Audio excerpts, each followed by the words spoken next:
Donald Trump has raked in more than $1 billion from his crypto businesses this last year, substantially boosting his income.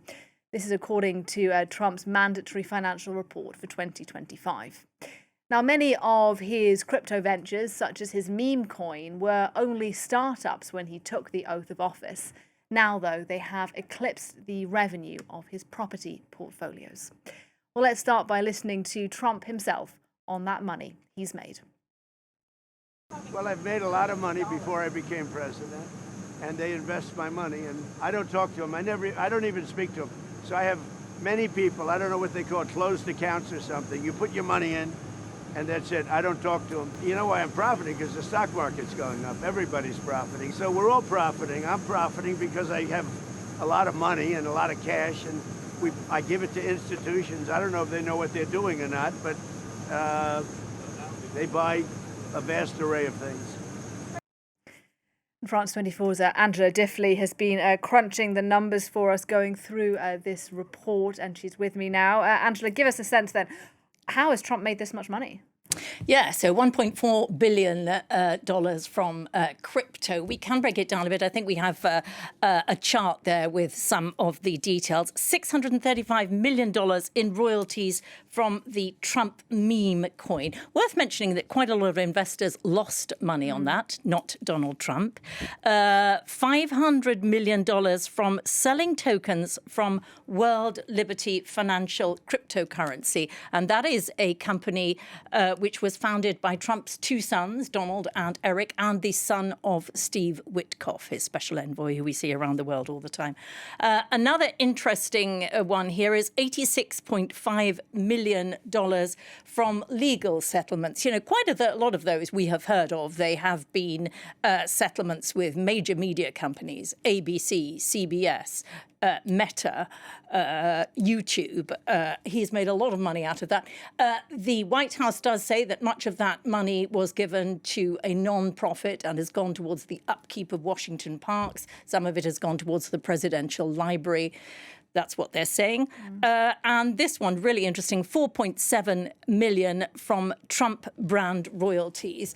That includes Trump sneakers, Trump watches, Trump perfumes, and unbelievably, for people, I think, outside the United States, the Trump Bible, which is endorsed by Donald Trump.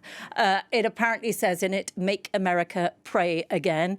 It's littered with US flags, very, very, very, very much geared to please the MAGA base and this idea of Christian America. It says, "God bless the USA."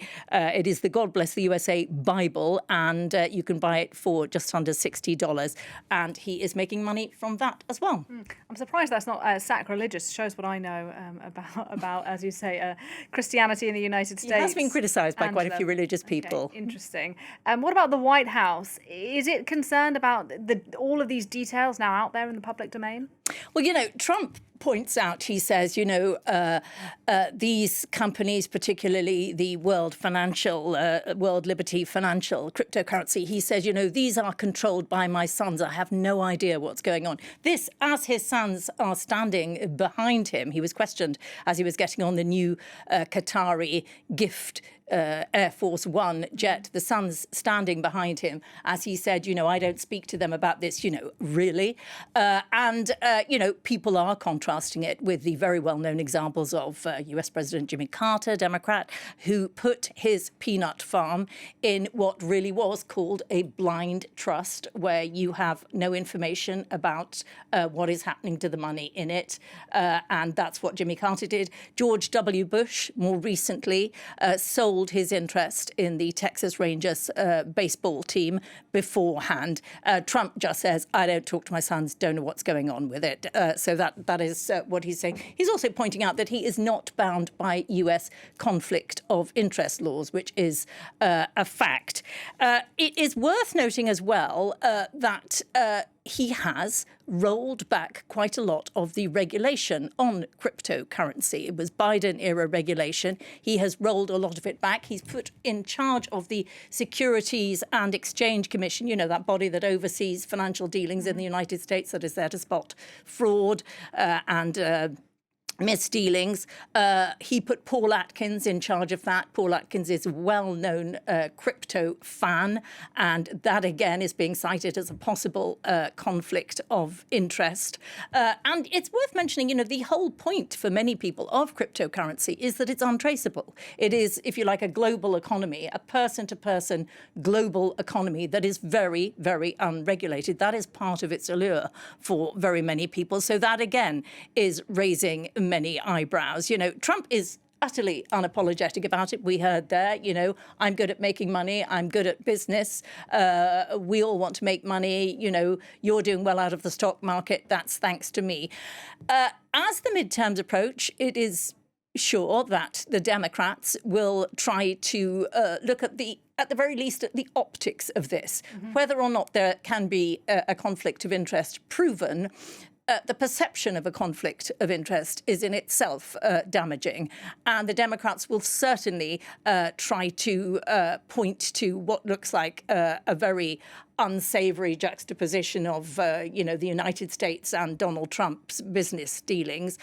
This, as very many Americans are suffering an affordability crisis, really struggling to pay their bills. Donald Trump is very unapologetic, and very many people, it is baked into the Donald Trump brand. They know he's a good businessman, or he sells himself as a good businessman. There are a lot of people who question even that, and they're not bothered by this.